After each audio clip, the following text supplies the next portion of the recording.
We good? We on? We're on. We cracking? We're cracking. Crack-a-lacking? Crack-a-lacking. Hello, Alex Dewitt. We're back. Hello, Matt. I'm not gonna do any intros anymore. Welcome to the Puzhitsky podcast. No, intros are overrated. Yes. You got to do the cold open. Yes. Jump right in there. No foreplay. My name is Matt Puzhitsky. This is Alex Dewitt, Hello. comedian and social media sensation. Yes. We're gonna talk now for about an hour. Okay. Yeah. Yeah. This is a nice new spot, buddy. I like it. Thank you. Thank you. Yeah, I Just was at moved the old apartment. in. Yeah. It was not good. It was a tiny bachelor and. Yeah, I know how you Russians love the gulags. Yes. And you like being trapped in small little rooms. It did feel very like Slavic core, didn't it? It does. Well, Toronto loves the brutalist architecture. Yeah. They really do. A lot of it cut like I know people from the States who've come up here and they go, it feels like pictures of like Estonia. Like it does. Slovenia, On yeah. a cloudy day, take a look at like overhead like helicopter footage, like on the Weather Network or whatever of Toronto. Yeah. Some of the apartment buildings, it looks like Leningrad. Yeah. Yeah. And have you ever been to Eastern Europe at all? No, dear God, no. Yeah, no. so that building, my old building, the one you were in, like white brick inside, like you go, it's like very like rustic and kind of, it's very much what they have there. Like that's all they build still. After the war, they had a bunch of like communal buildings, you know, because communism and everything. Yeah. And a lot of people got grandfathered in, so a lot of people lived there for free. Yeah. If they were like serving in the military and stuff. So they just built these kind of like almost like, you know, college dorm rooms for these families of like 10 to live in. Right. And that's what we're used to, you know, the tiny TV and like the plaster walls. That's coming here, so can't wait. But this place I'm very happy with. Honestly, it's been like ever since I moved in here, it's been like a couple months now, and it's I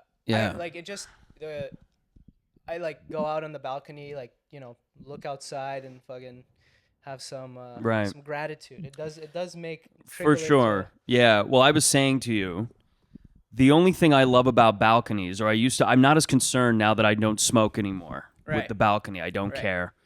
Really, I don't care about the view. I don't care about any of that stuff. When you're a smoker, a balcony is a key necessary, thing. Yes. I'm not a smoker either, but I do enjoy, because we have a nice view, I do enjoy going outside in the morning and just kind of sitting there with my coffee. Yeah.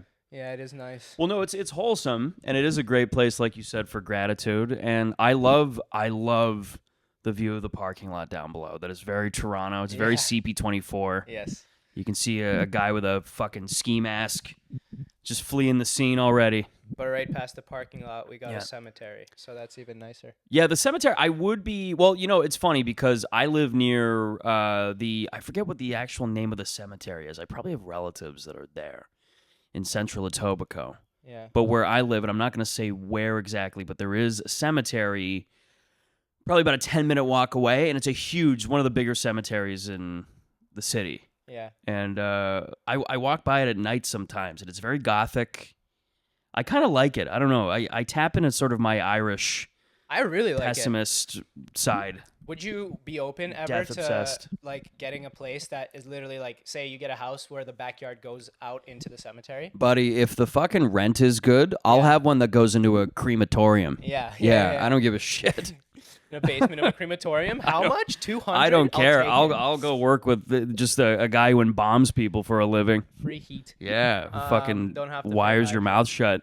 No, but seriously, Glues your eyelids. You know what I actually do like living? Like I live going out into a cemetery. Right. I like the little reminder, you know, the memento mori, as they call it, every day. Because, you know, you can get overwhelmed every day, and you just go outside and you're like, oh yeah, I'm going to be there soon, so what the fuck? I don't think about that ever. No. You don't think about... No, and that's a very Russian thing. I know I said the Irish thing, but you guys, again, are... I mean, you guys are skeletons.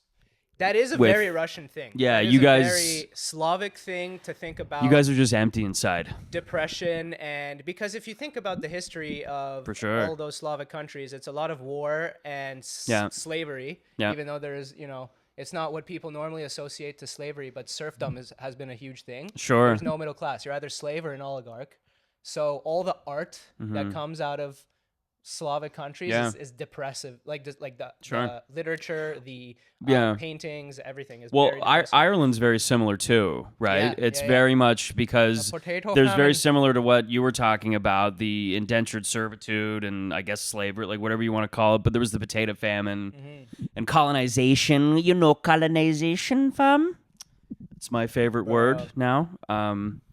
But there was a lot of that, and so most of the poetry, the literature, the film, the music, it all has to do with I'm missing Dublin. That's I think by law, pretty much I love it, man. I just did, shout out to Slav Nation. I just did a show in Toronto at Backroom, sold it out, and no big deal, you know. But what I loved about that crowd, and it was the first time I like sold out a show in front of my own crowd. In front of your people? Yeah. And I knew, because again, I grew up around that kind of mentality. Right. It's like you don't just smile in those Slavic countries. You don't just smile randomly on the street. You won't be on the bus at 9 a.m. like you are here. Someone's like, "Oh, nice weather we're having. How's your day going?" It's like, it was good until you showed me your teeth. You know? Yeah. So, and that kind of translated into the guys that were opening for me. They were so confused because they were like pretty quiet. And then, you know, they were talking about therapy and shit, and there were a bunch of Russians in like sweatsuits going like, "What the fuck is this?" You know? Right. And then I came out, I'm like, good, that's what I kind of expected. I'd love to, because Max was on that show too. Yeah. You had him on that because he's Polish. Yeah. And I never think Polish when I think Slavic people. I guess that, they are Slavic. Yeah, absolutely, yeah. Yeah, it's like, Europe. Anything east of Warsaw. Yeah. It's like illegal if you like laugh over the age of 40. Yeah, my last name is fully Polish. Yeah. But the funny thing is about that's like the general, here I feel like people are very friendly on the surface, like strangers.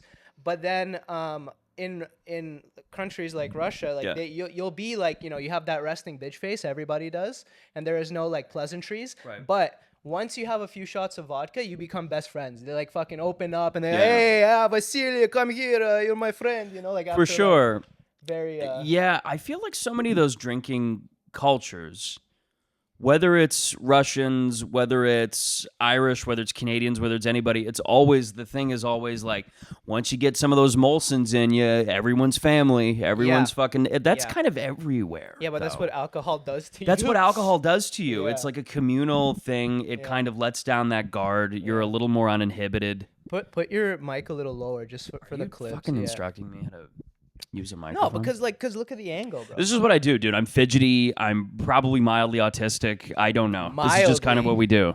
Majorly? Yeah. Okay. Majorly is like I'm fucking walking down the street playing with a leaf, dude. I mean, I love the outfit. Yeah, I mean, this is my summer getup. This is my beginning of the summer drip. Nice. Yeah, I do like it. I'm going in. Beginning of the summer drip. I'm cleaning up, dude. I'm single and I'm ready to go. Hell yeah. You got the Neo Matrix glasses going. I really do. This is I'm the king of stand-up comedy now. Yeah.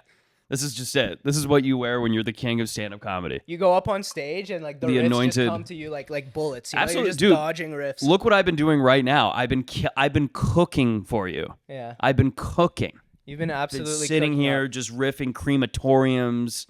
You're in the lab right now. Talking about the gulag. I'm in the lab and taking names. Nice. Taking names in the lab. Kicking ass. Fucking making out with a blue-haired person. Okay, that one was that one nicked you. What? I was going off the Neo metaphor. You're like dodging bullets. Your riffs are, anyways. That was bad on my part. Oh yeah, no, that was really not amazing. Yeah, but I do like what you've been posting on social media. Your characters, your Jordan Peterson, your Ben Shapiro's. What's your content strategy? Give the people some tips from a social media guy. My content strategy. Well, first off, I usually try to post at 8 o'clock in the morning. Really? For a while, that was really working. It's not working as much now. I don't know if it's just the algorithms changed or it's just not fucking. So I usually go afternoon. Yeah. I try to post like at least one thing a day. I'll try to go for 2. Today will probably just be 1. Yeah. But it's pretty much that. And I don't love always doing the Tucker Carlson. Right. I don't love it. I've done it probably 200, going close to just a little south of 250 now. So like skits, Tucker skits. I think so. Really? Yeah, in Wow. some in one way or another. Like I try to do different things with him now because I don't like just being like, good evening. Good evening. I'm here with the Care Bears. The Care Bears. The Care Bears have rainbow. They ride a rainbow. No, I think they're trying to indoctrinate your children. Make them. That surprises me that you. The first thing you said is like posting time, because personally, I've never even like. Maybe I thought about it a little bit, but I'm not gonna post at like 2 a.m. Right. But I really don't pay attention to that at all. I would say, and I don't think it's affected me. Obviously, I think it's fine as long as I think the key thing that you said there is the 1 or 2 times a day. It's the consistency. It's the consistency, but you also don't want to be posting at like 1 p.m. on a Tuesday when everyone's at work. Right, but even the 1 p.m. on a Tuesday, that'll catch the after work crowd, right? Right.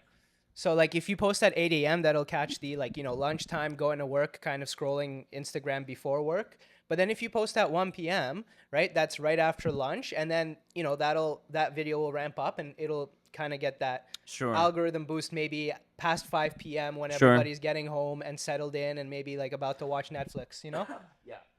I really don't think it matters. I get that. No, I think like late. I disagree slightly. I think later at night, if it's like 8 p.m., you don't want to be putting out a video around that time. No, yeah. No, you don't want to be doing it. You want to give it the entire day to kind of cook. So like around lunchtime, so 11:45 to noon. Yeah. That's usually when that was like kind of the sweet spot where I would put the Tucker out or the Jordan Peterson or any of these. I want to do more skits. What do you mean by that? I just want to do more like character-based stuff. I don't want to just go right into an impersonation. Right. Okay. If I want to do, and I want to do other impersonations too. I want to do actors. I don't want to just do people in the culture war. Now that you're deep into the social media game, yes, sir, and you're putting out a lot of content regularly, that takes creativity, that takes effort, that takes writing skits and then executing them. And you're obviously a stand-up comedian, and that takes effort, going on stage, writing jokes. Yeah. How do you feel that writing those skits has helped you, or what has it done to your stand-up? I think it's made me more uninhibited. Okay. My inhibitions are going down. Like I'm just not as afraid to kind of jump into something. Nice. Right? When you're inhibited, when you're kind of held back and restrained a little bit. Yeah. That's not as good for performing. And I think that's one of the issues with a lot. I don't think I had that problem necessarily, but I'm now just kind of not as afraid to go into something and just jump into a bit and ad lib, maybe say something crazy on stage. Yeah, and you have to be able to do but that. Why do you think I don't mean posting, why do you think posting makes you be that way? Posting specifically, or are you're talking doing content? Yeah, why do you think doing content helps you be that way? I think it just kind of opened something up a little in me. I don't know. I think the thing that makes you be that way from doing content is that I remember before you started posting content regularly, you were still posting content, but maybe like once a month or a couple times a month, right? No, I was doing it a few times a week. I was doing it pretty much every day. Right. But then the Tucker thing hit. Okay. And then I started doing Tucker more, and of course my following went up. But you're definitely more consistent now. I'm a little more consistent now because I'm encouraged. I'm like, I have this algorithm. I have people following me, some pretty significant people, and I'm like, I want to fucking keep that going, right? Yeah. I think having that in your head, the fact that like a couple videos take off and that you're more encouraged to post consistently, because not every single one of your videos is going to be like a hit, right? No. Just like in stand-up. And they're not. Yeah. Right? And who cares? For sure. Right? I think that's why maybe that helps you feel, because I felt the same way, right? Like I think the strategy and why consistency helps, other than having content out, is I'm just like posting like all the series that I found, whether it's the Slavic character that's been working, the jiu-jitsu stuff, the Americans in Canada, those were just random ideas I had that ended up doing well. Yeah. And I turned into a series. For sure. And now I have like a handful of those series that I resort to, but I'll still try some new shit ever so often to see if it works, and it usually bombs. Yeah, you want to have your own real estate. I think with this stuff, you want to be able to kind of have something that you can sit on. That's your own. Yeah. You don't want to be just jumping onto every trend. Like the sleep paralysis thing, I think a lot of people, that's really the only trend that I ever got into. Yeah. And just a bunch of those videos hit. And so I just kept doing them, right? Yeah. But people are like, hey, you know, so-and-so's doing the sleep paralysis. And I think you did a sleep paralysis video. I and did people one, are like, yeah. I'm like, I didn't come up with that. Yeah. I didn't, you know, like that's a trend. It's, you know, I just added my own thing to it. Yeah. And I'm just making it my own. I also and think it just that's happened one of to the hit. only trends that I've hopped on. I don't usually do trend. I just do like the character. Once you have the character. Yeah. And what I really like about the Slavic character for me is that I don't have to reach too far to come up with shit for that, because that's my life. That's how I grew up. Right. And it's so easy to. That's why I was so happy to finally unlock that character and have it be successful, because now I can sell tickets to my show and brand it as a Slavic show. And I just did like for my first show, I did a half hour headlining it, and it was all Slavic material. Right. Because I have so much of that. Because that's what I write about. Yeah, but you also, you don't want to lean too far into the Slavic thing. Like you want to be able, and I know you don't necessarily, but I think that's an issue with a lot of the cultural. Right. This is coming from my perspective as somebody who did not grow up with much cultural identity or heritage. Right, I just didn't. My parents would hear this and go, "Well, we were very proud of being German, Irish, Mick Krauts or whatever." But like I'm like, but we weren't though. It was not a thing that was part of our life. It wasn't a component. Yeah. And that's fine. You know, that's cool. But I just come from that perspective of like, okay, I have to reach into myself and draw from other sources, other experiences, other stories that don't deal with my uncle and the accent, right? And, you know, different stuff. No, I'm not saying that's you, but I'm talking about that seems to be a lot of what that comedy relies on. Yeah. It is reliant on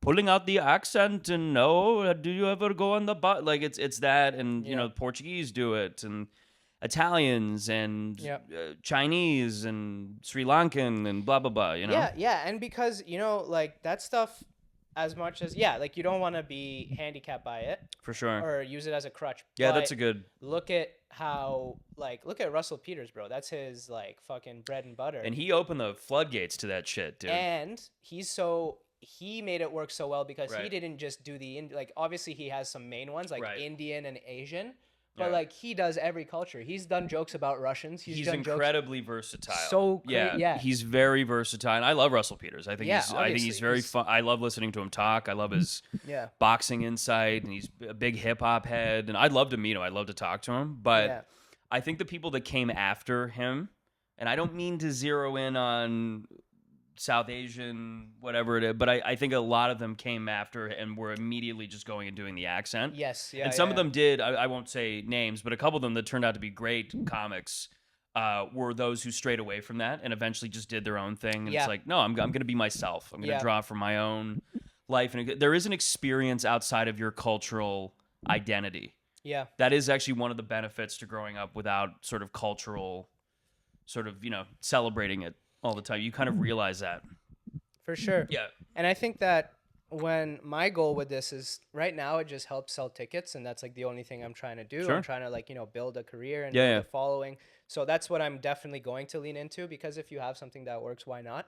But for sure, the goal is now to brand from like, you know, right now the Slavic show is really good because I have a lot of followers and I do the content and it's easy to promote through that. But eventually I want my name to be the thing that people come, you know, Matt Puzhitsky. Of course. Yeah. And dude, you're on that track. I hope. Yeah. You just got to fucking grind and do sets every night and fucking, and the content shit, dude. Yeah.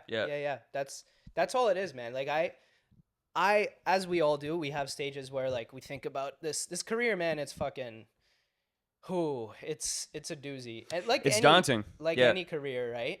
But it's demoralizing. It's all those things. Every step, like the gratitude thing with the balcony that I was talking about, I like to look out the cemetery and just remember that we're all gonna die, and it's pretty fucking cool that we even get to do this. Again, going back to the morbid Russian shit. That's my life, bro. That's how I think. Just stop.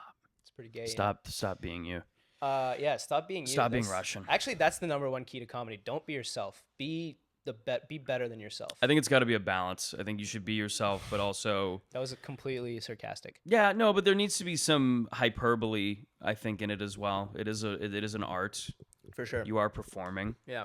Comedy, this is my thing, and I think I said this the last time we did the pod over at the Old Royal. Mm-hmm. But comedy can be multiple things. I'm for a spectrum of comedy, right?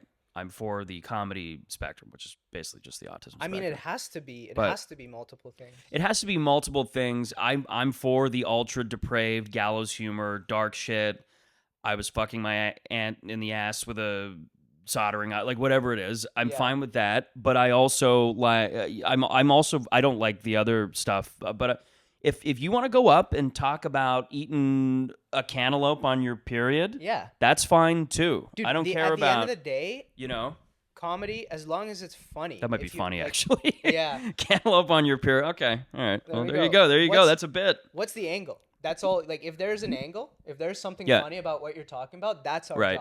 If it's something creative, and it's something original, and it doesn't need to be the most original thing, you can also draw from something that has been done before. Hopefully, you have a unique twist on it. If your angle is unique, that's all that matters. Yeah. It's all about the angle. Yeah. And then through the reps and like doing this and bombing and doing well, you realize how to, craft those sentences together to make it funny in your own way. Yeah. But it's all about the angle. Yeah. I think that's kind of our job. I can't remember who said this, but it was a more I heard some comedian on a podcast. Our job is to have a strong opinion on things and go. As long as it's funny. Yeah.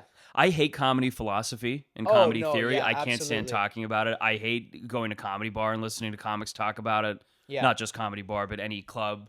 I'm with you on that. I can't stand. I hate the people that fucking overblow what we do. Yes. I heard about, and this is somebody I like, but there was a comic that I was at a table with. This was a while back, and they were going on about how comedians actually have more in common with soldiers and firefighters and people in healthcare and all these. And I'm like, oh, this is a joke. This is a bit that you're doing right away. And I started laughing. And a couple people at the table. This is a person who has a little bit of pull. Yeah. So I think they were also, there was that thing of like, we're just going to laugh along with this person and, not be argumentative just for the sake of, Yeah. But there, I was like, do tell. Yeah. Like elaborate. Like, oh, well, we have similar experiences in that, our days are really stressful and, we have to report on it basically at the end of the day. And we actually, we only have community really with the people that we share this experience with. And I'm like, okay, like that's just so overreaching. That's anybody who works in any job ever. Well, that's what like Rogan gets a lot of backlash for, right? For what? Like over amplifying the role comedians play in society, that we're like philosophy. Remember how he's like, oh, we're the bastions of free speech or well, we are in a lot of ways. Yeah. I think the final bastions of free speech, if you really think about it. But the reason, and again, Rogan. You can argue art in general. Love you, Rogan. Please have me at your club again. I love Rogan too. I fucking. And what he's done to comedy is unreal. But sometimes, and a lot of comedians are guilty of this, is sipping their own Kool-Aid a little too much. Like. I don't love the comedy, like what you were saying. We're philosophers, and we just have a. Bert Kreischer got shit for this when he was like, we just have a different brain to pedestrians or whatever he called us. We just have a different brain than and you go. Yeah. Dude, you don't, man. Yeah. You don't. You're doing jokes about, having sex with a woman behind a counter at a donut shop, whatever the fuck your material is. I have no clue. That are successful because they're like, a little preachy in philosophy. That's not a word, but whatever, like the Dan Carlins and stuff. Yeah, I don't love the. And what Chappelle? You mean George Carlin? Dan Carlin. I think Dan Carlin's a historian, is he not? Yes, that's what I've been listening to. Yeah. Hardcore history. It's pretty sick. George Carlin. Yeah. So and also Chappelle more recently, his recent special is kind of like more storytelling, philosophy kind of. And that guy like knows how to speak. Yeah. Right. It's its own thing. It's not, you can't like. It's not necessarily stand up and it's like club stand up, or it's just, you have to see it for what it is. It's an interesting discussion. I think Chappelle's in a class of his own. I don't love, I think that type of comic is good if they come in small, if one comes around every now. Tim Dillon's like this, where he's very much into like the autopsy of America, and everyone's fat and lazy, and I'm not saying that's what but that is more or less what he says, But there are people that try to copy that, like this country, everyone's just eating at the drive-thru. Everyone's just eating fast food and getting fat and rich. Like they try doing that, and it's not as funny. And he's really good at just. He's really great at just fucking riffing on that. It's this like post-operative sort of like I'm dissecting everything. Did you see and his, he does it great. But there are comics who try to, and you know what? I think I'm at fault of trying to as well without even realizing it. When people try to do it with Canada, it's even more pathetic. But it doesn't come off as funny when other people do it. You got to do your own thing. Did you see his CNN interview? I did. I loved it. Yeah, that was really cool to see. Largely correct. My dad only watched like 5 minutes of it. He was like, I was so pissed off at the interviewer. Yeah, well, what the interviewer did is kind of like what we talked about earlier with this whole like, the shades of comedy, right? There's the guys that'll go out and talk about like the edgy comics and the politically correct comics.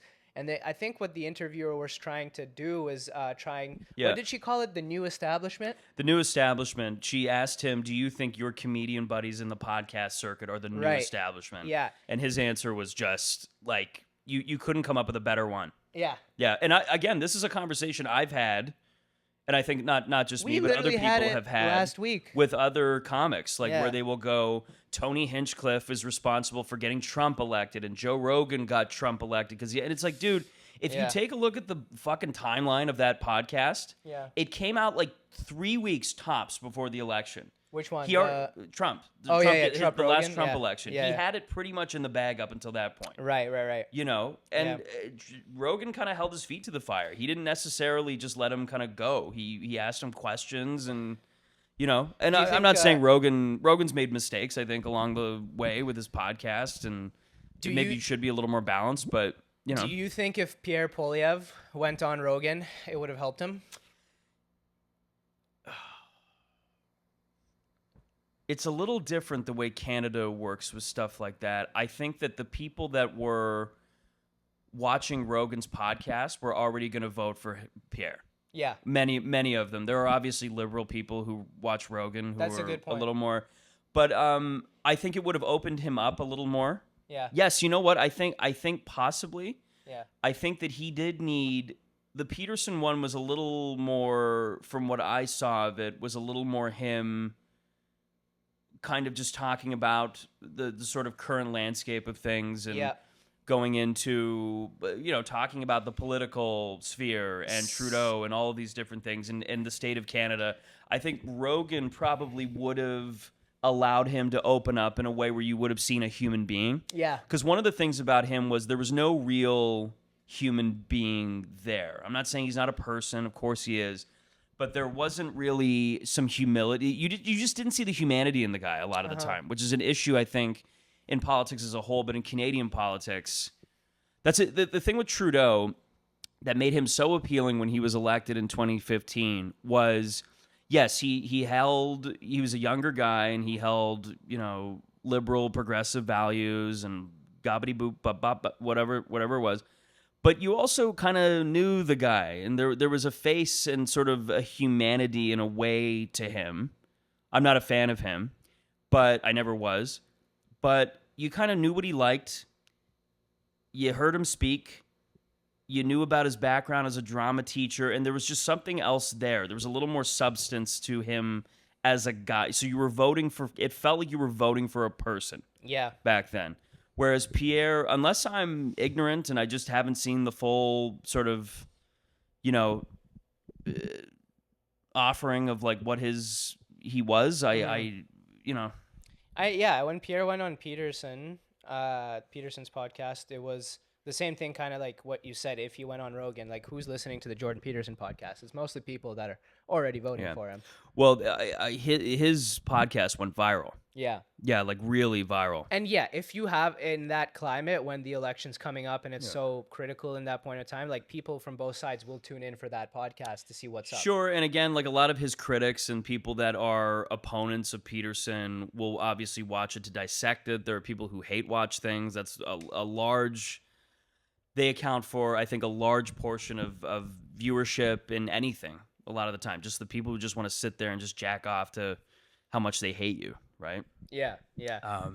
But yeah, Tim Dillon did a great job on that CNN interview, like explaining to that interviewer who obviously was trying to that push that idea of this new establishment, going like, look, there is successful comedians on the left and the right and the center, and more on the left. I mean, this new idea that comedy.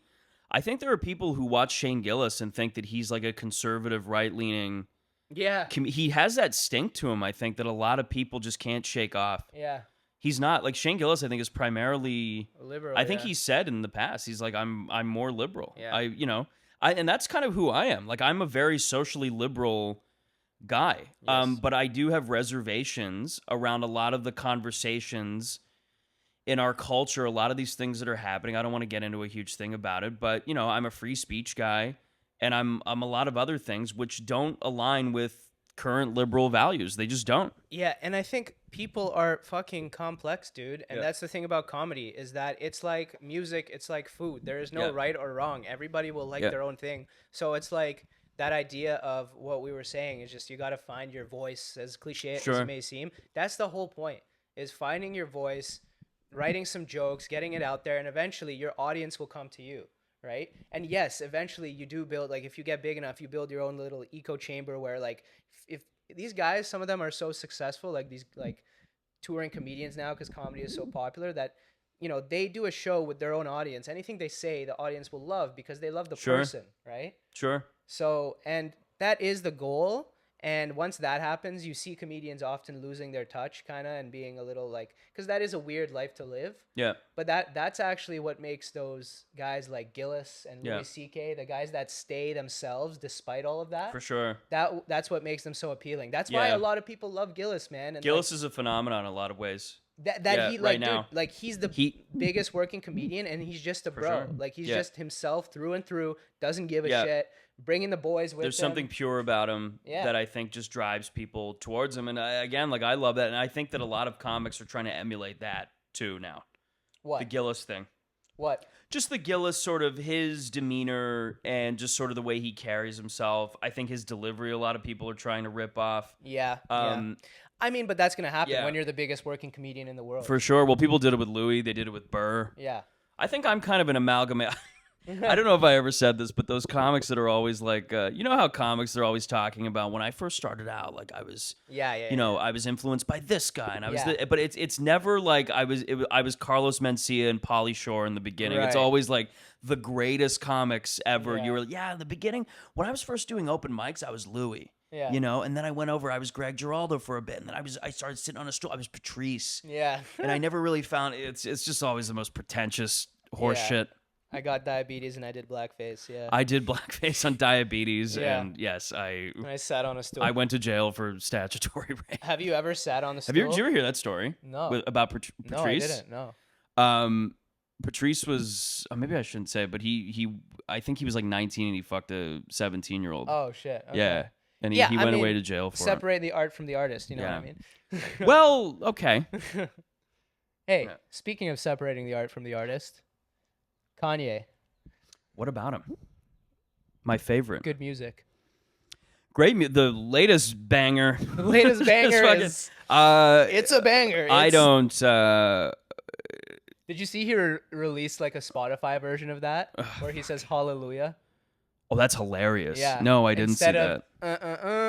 He goes hallelujah. Well, what's funny is, and again, I don't like Kanye's latest thing. I think it's stupid. I think he needs help. I think it's awful. He's 100% off the rails. Yeah. He's off the rails, and he's a billionaire. I don't actually know if he's still a billionaire. No, they took all his money and then they gave it back. So his net worth is like whatever now. He's a millionaire. He's a pretty rich guy. Okay, we can say that Kanye he's not going to die poor. Yeah. All right, he's going to die in a casket. Yes, yeah. Shutter shades on. But they did freeze his bank account or take his money when he was doing crazy shit. I don't think that's right that they're freezing his bank account. That is insane. And then he's like, well, I have no money. He's like, I promise you guys I'm not going to do anything silly. And then they gave it back to him. He's like, just kidding. Gotcha, bitch. Yeah, no, he's insane. And he releases that banger. I don't know if he's ever really going to come back. I don't think he's... No. I don't think you can after something like that. I think too many people... And again, when you're writing like a laundry list of like all the people you hate, and it's like... Drake, Ty Dolla $ign, Travis Scott, Jay-Z, and then it goes all the way down. And it goes Adidas. Yeah, my yeah. children. Yeah. My children. What? My children. He wrote a list of like all the people that betrayed him. His children are included. He wrote it publicly. My children betrayed. I didn't know that. So he is a man who is mentally ill. I didn't know but that. This is it. This is it. Just again, it's like we don't stand. He's a guy who clearly has a fucking problem. Yeah. And I don't love what he says. I don't like what he's saying at all. I think it's abhorrent. I think it's terrible. Yeah. But he's a guy who has clearly a mental problem. Yeah. Like, enough with this shit. It's like, shouldn't we be advocating for people like that to get help? Yeah. He is a guy with for the sake of his children. Yeah. Right? You know, for the sake of his ex-wife, who's no saint herself. But, you know. Yeah, no, it is tough. It's a tough situation to deal with, and it's just such a unique situation. A person with that mentality and that amount of influence that he built up over, like, obviously, like, the results speak for themselves. He had like a fucking crazy successful career, and he just happened to lose it. Because who knows what that kind of level of, you know, hanging out and being around all those ditties and fucking all those people, it changes you as how can it not? Again, that's why it's crazy when people like Gillis stay true to themselves. Well, I mean, to just go off what you just said there, I mean, there are plenty of people who are in that sphere and in that world and are going, you know, have met Diddy and have met Jay-Z, and they don't turn out anti-Semitic, right? And start, you know, losing their mind, saying all kinds of shit about the Holocaust and saying all kinds of stuff. Yeah. I don't think that's, you know. Yeah. But I don't know. Going back to just the song there for a minute, I mean, I do think if that song had come out 15 years ago, before any Kanye saying anything about Jewish people, about anything, I think if that song had come out 15, 16 years ago, and I've made this point before, it would have been on the radio. Yeah. It would have been a single. Yeah, they would have taken the Hitler part out and put Killer, or they would have put Hallelujah. Well, that's what they did. They would have did that song would have been on the radio. Well, that's what they just did. They put Hallelujah instead, and now it's on the radio. It just would have been a controversial song. Yeah. I mean, that's what it is. That's the thing. Yeah. That's why I don't see it is now a very controversial song. They just changed it to Hallelujah, and it's there is some subtext, I think, in it too. What do you think his goal was with this song? Because he says, like, you know, they don't understand what he says on Twitter. Like, yeah, I don't think they do. But what do you think his message is with this? Because I'm sweating right now just having this conversation. Yeah, why? It is actually pretty hot. I don't have AC in here. That's one of the drawbacks of this apartment. I don't know why I got this coffee. I think just to keep me fucking kind of hungover. Let me tell you this. I think that I don't believe that maybe it does come from a place of hate, but I don't really think it does. He's obviously not a fan of the Jewish people. Yeah, I think it comes from a place of hate. I don't think he's a Nazi. I think maybe. Well, I think just by his own identity, I don't think you can be a Nazi. I don't think they would have liked him. Exactly, right? That's a juxtaposition in and of itself. Like, that's a thing. Yeah. Maybe that's a message that he's trying to send, or maybe is he trying to like take power away from words? He's like, these are just words, and like I think it's a mixture of all those things. I do think he has some prejudice, and I think he does. Yeah. Certainly, he has reservations about Jewish people. Like, but reservations is a weird word. I don't know. He's off the reservation. No, but I do think that he has some real prejudice and some shit that he has to work out. Yeah. You don't just go into you don't just lose your mind and just pick an ethnic group to go after arbitrarily, right? Yeah.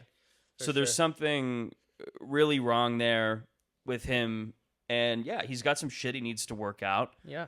But again, like he's a dude with fucking kids and all kinds of shit. Yeah. Like, But no, I don't love this current Kanye West. I don't like him. No, it's crazy. It's wild. It was wild when I saw that video at first when he posted it. I'm like, what? Yeah. Moving on.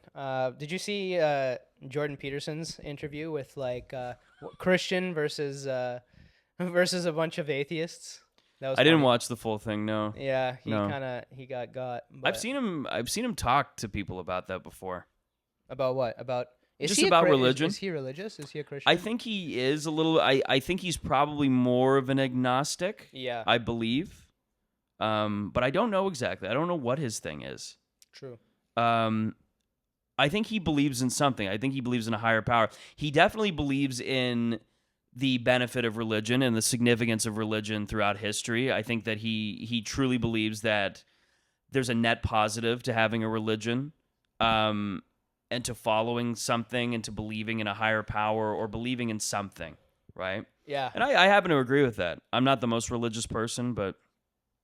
No, I agree too. I think I would identify myself as agnostic as well.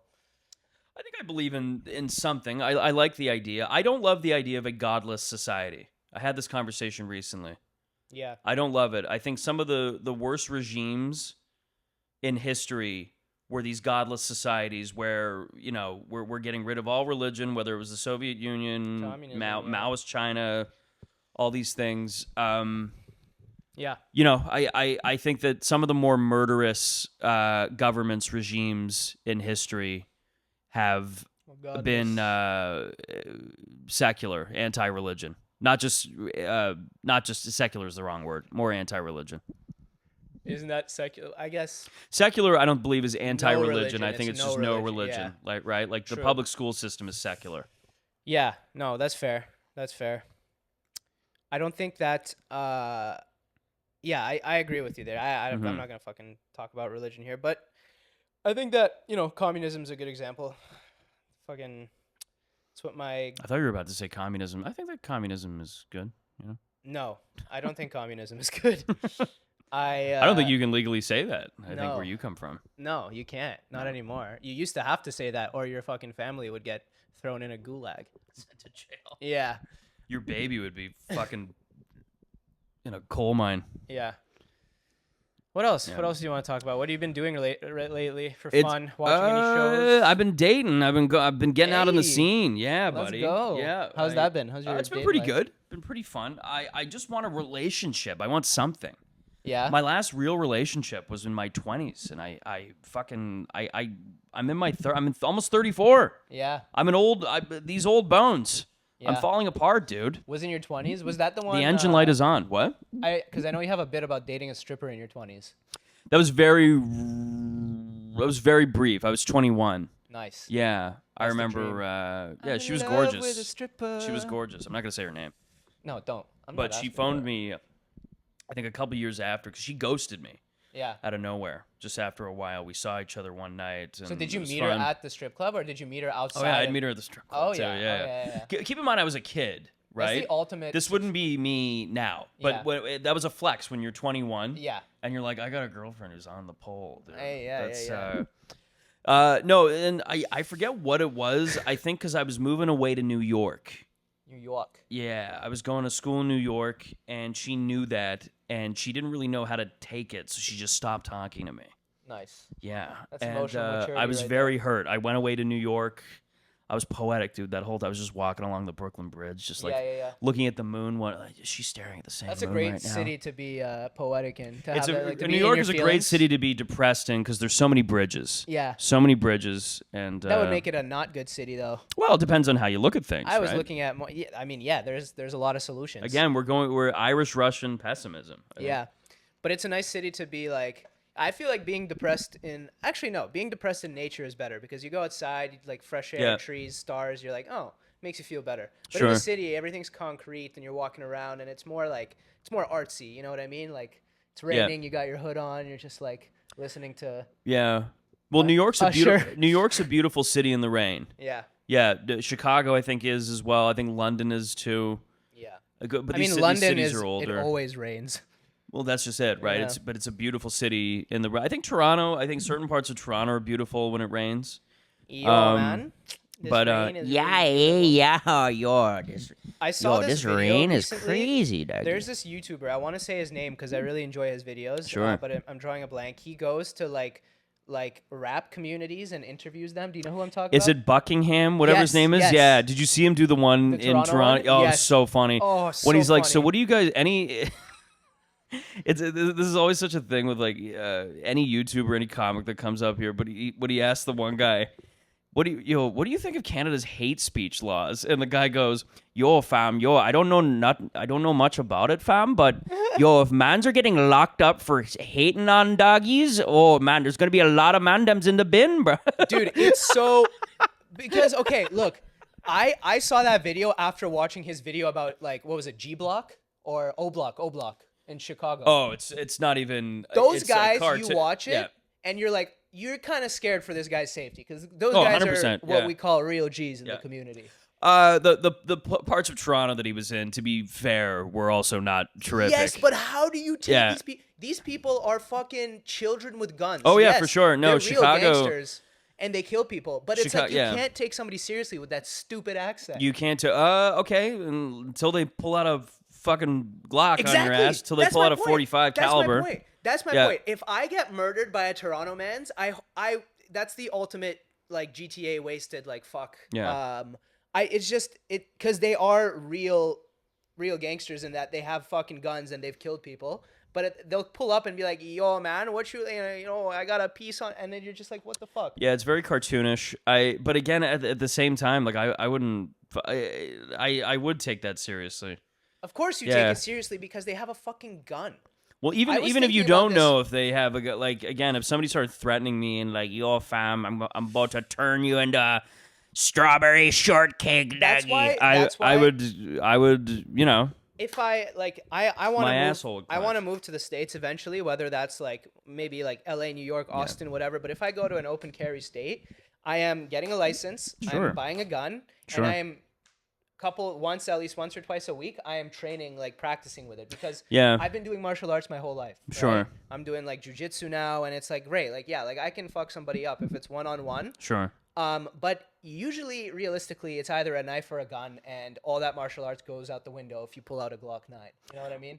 Well, they say a knife is worse. I think in a close quarters situation, a knife is worse. A knife is worse because at least with a gun. No. Well, okay, obviously somebody can fucking shoot you, but with a knife, you have a blade sticking out. You can't grab the blade. Yeah. Right? You can grab their wrists, but you still have a fucking giant blade sticking out. Yeah. The second that hits you, fucking your jugular, Yeah.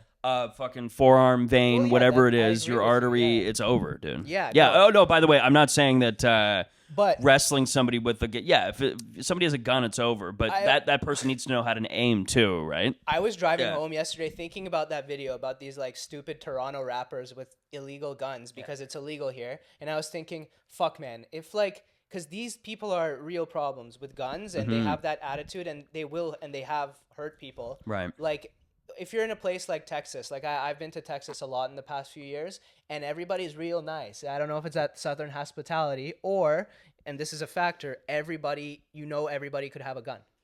Well, yeah, that's definitely a component to it. Yeah, and I would feel much better. You're more likely, but you want to live in a place where there's a little more heart to people, and they're nice for a reason. They're nice out of virtue rather than just, this person might shoot me. I'm not saying that's the reason, but I think the conclusion that I've drawn from it is that walking around Toronto, I don't feel really safe because I don't have a gun. It's illegal to have a gun here, but I know people have guns. Okay, the problem is the solution to that a lot of people always say, well, Canadians need guns. And again, I'm not anti-gun. Yeah. I do think that there are scenarios where you do need a gun. Yeah. And I'm pro home defense, and even certain people, if they want to have a concealed carry, I'm cool with that too. Yeah. The idea that if you just said one day, if we elected somebody who just went, okay, every Canadian, we're gonna set up gun store, we're gonna open up gun stores, and it's now legal for you to just conceal carry. If you get a license, you can conceal carry. Right. If we just gave everybody, culturally, we are not there. We are not raised to believe to just shoot people and blah blah blah. So nobody would know what the fuck to do. You would have people who would get guns, but nobody would. The majority of people wouldn't know what to do. That's why I'm saying, I completely agree with that culturally here. But if you look again and like the statistics, it's not the same culture. Yeah, of the statistics of like Texas versus like an Austin or versus a Toronto, the gun violence is very similar. I think it might even be higher here. I think so. No, but again, places like Houston and which again have gang and drug problems, obviously, and there's cartel and stuff in a lot of these places. So do we have gang and drug problems. No, but they, Dallas is probably half of Toronto's population, and I think it probably has twice the murder rate. Right. Yeah, per capita, So, I guess. Same with Houston. So, Houston is around the same size as Toronto, and I think it's. Yeah. I think probably twice the murder rate. That's a big problem to solve, and there is no like right or wrong. But I think just personally, I would feel safer having a gun, being like using it and training with it, and having it with me, knowing that I can effectively use it if anything goes awry. And I would feel safer having, my wife, or eventually when I have children, I would feel safe, if she had one too, you know what I mean? Because that's the real issue too. Like I walk down the street, you and I, we don't really feel that threatened. But like if you're a woman walking alone, it's a different world, right? No. Again, I'm not anti-gun. I do doubt the intelligence of people. Yeah. And I think often about the capabilities of people, and again, I have no issue. If you want to own a gun, you can own a gun. I'm thinking back to that interview with that dude. He's like, yo, like he asked one of the rappers if he like smokes weed or anything. He's like, yo, man, so when I ball up, I get like real like into the conspiracies, fam. Was that what ball up means? Yeah. To get high? Yeah. Oh, okay. Because I keep hearing that. When I ball up? Yeah. You don't ball up, you hear it at a lot of bus stations. Oh, by the way, I saw a fight last week. Where? At a bus station, Runnymede Station. Okay. Yeah, I live a few subway stops like away from Runnymede. I'm not going to say exactly where I live. Yeah. But I was grocery shopping, and I'll walk like a half an hour sometimes if the day's nice, if I got my grocery bags, but I had a few too many, so I was like, oh, it's too heavy, so I'll just eat the money and I'll just take the subway. So I'm about to go down into Runnymede Station, and I hear some commotion, and I see like kind of a congregation of people. Yes. At the bus terminal, which is just around the corner. Yeah. So before I go, I just kind of peek over. And it's sitting on the bench it's like the two sides of Toronto, the duality of Toronto in one conflict. And it's one blue-haired chick. Nice. Yelling at an older Italian, like Toronto, like Woodward, like yo bro. I call them yo bros. Yo bro. Yeah. Okay. Yeah. And she's going at him for sitting on you're taking too much space on the bench. Why are you doing that? And he's like, I got my bags here, bro. I got my Everyone's a bro. Yo, bro. Everyone's a bro. Yeah, that's a good Woodbridge. I don't even think this person identifies as male or female, but she's a bro in that moment, right? Yeah. You're a bro. He's not going to be like, yo, they, them. Yo, bro. Well, it's coming. Yeah. So they're going at it, and she keeps saying throughout, this is like a minute and a half I watch of this, she keeps saying, you hit me, and going at him like, you said this, you blah, blah, blah, but she keeps going, you hit me. Okay. And I'm like, okay, well, that's weird. I don't know. That's weird that nobody said anything or did anything. Yeah. So she keeps going, and she gets closer and closer to his face. He's like, yo, back up, bro. Back up. It's like listening. It's like it's like an older Marco Giorgio. At this point, everybody's like an older six Marco Giorgio. buzz. No. There was nobody with their phones out. At one point, I was going to pull my phone. I don't have the balls to do that, by the way. What? Pull your phone out? Pull my phone out with shit. And I also don't think that everything needs to be recorded. Yeah. Fair enough. I don't need that. Not everything needs to be internet fodder.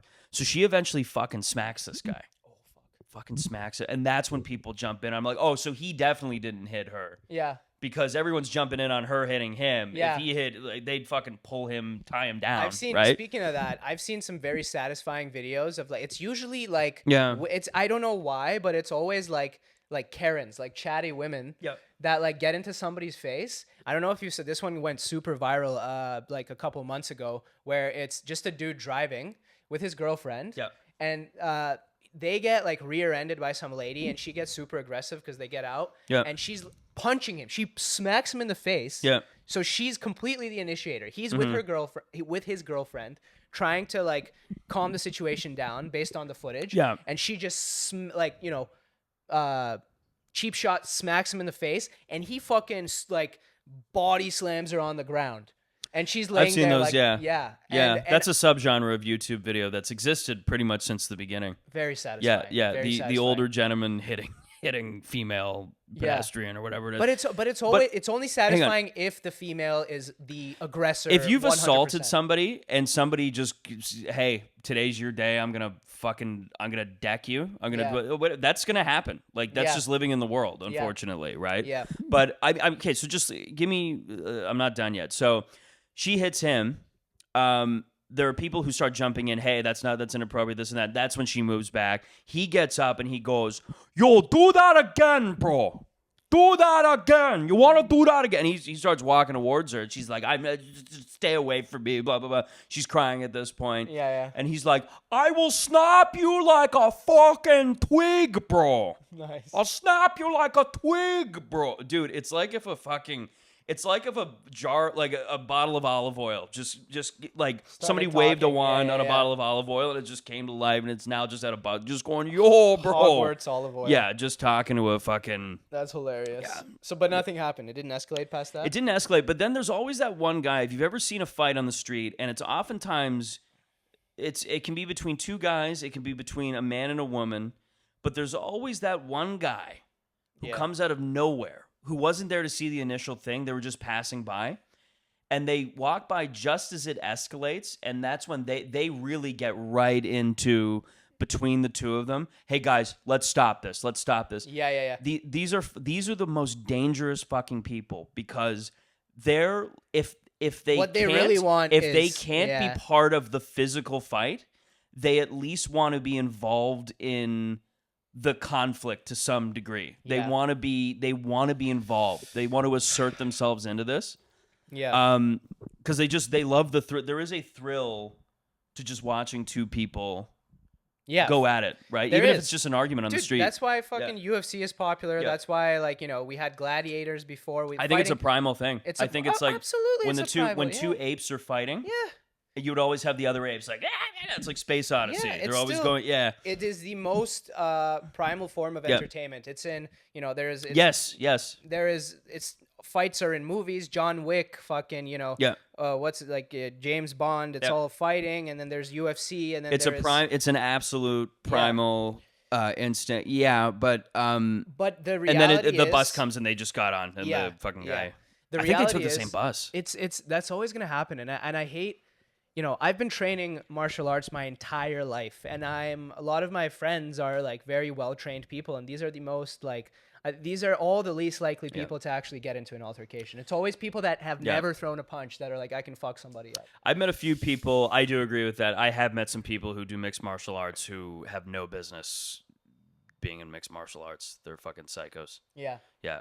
Well, okay, and they do want to fight. They are looking for a fight. The thing is, those kind of people, if you go to a facility, like, the places I've trained, shout out York Muay Thai, shout out Grapple Lab, BJJ. If you go to a proper place and train where there's an instructor that is experienced and a good culture, that's never going to happen. Because the whole point of going to a place and training is that it's a safe environment and you're learning, whether it's as a hobby or to, you get your physical health or like for self-defense, there is no room for those egos. For sure. And that's how people get hurt. Yeah. And those people should never be in a position where they're rolling with somebody. Like, I'm a white belt right now in jiu-jitsu. I started training quite recently because first I did judo and then I did Muay Thai, and then I started posting jiu-jitsu videos, and I'm like, hey, let me start training. And when I roll, which is like, sparring, grappling in jiu-jitsu is called rolling. When I roll, I know what rolling is. Well, everybody. It sounded like you were explaining it to me. I know I'm skinny, but let's roll right now. Let's roll right now. No, but so what I was trying to say is that when I roll, I really like rolling with higher belts because I get the most out of it. Because they teach me things. They're not trying to choke me out. They could choke me out like that, but they put me in positions and teach me things. Yeah. Whereas when I roll with other white belts, that's when I get super sore and I get like kinks and injuries. I do want to get into mixed martial arts. I love it. I like watching it more. Yeah. There are comics in the scene who do it. Who else does it? There are a few. I mean, like Yaz Baez teaches it with her husband. Oh, okay. Yeah. Yeah, they're like big in MMA. I think he's fought I think she has too. Okay. Yeah, they're big in MMA, and I think they've taught comics. I don't really know them that well, but yeah, I think so. And a couple other people. Armin has done it. A few people. Bobby? Yeah. Or whatever. Oh yeah. Okay. Yeah. Nice. I didn't know And Kyle Lucy. Oh yeah, Kyle. I know obviously. Yeah, Kyle, he's kind of the. Kyle, I'm good friends with. Yeah. And I'm trying to think. Yeah, Kyle's the man. He is. What was I gonna say? Yeah. For me, and I've been in a couple of fights. That'd be that. Remember when I started? I remember when I started comedy at the Royal. They had they hosted a few fights of like, I don't even remember who it was, but it was just a shit show. They were like boxing and shit. Well, there would just be fights at the Royal. Yeah. There was one recently. Yeah. Too recently that we were part. I think. That's right. Yeah, comics have enough delusion and mental illness that's a bad recipe. I've been in a couple fights in my life, and gladly ones that I didn't start.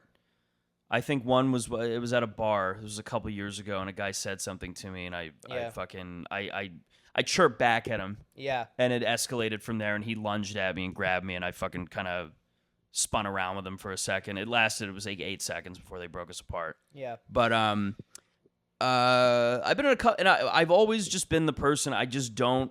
My thing, the way I was talking about that guy who asserts himself, into like the street thing, and kind of gets in the middle, and hey guys, let's break it up, fuck it, blah, blah. I'm the opposite, where it's like I want nothing to do with it. Well, I don't want any. I'll watch, but I don't want anything to do. I'll watch from a certain distance. I'm not looking to be. I've seen some like really bad.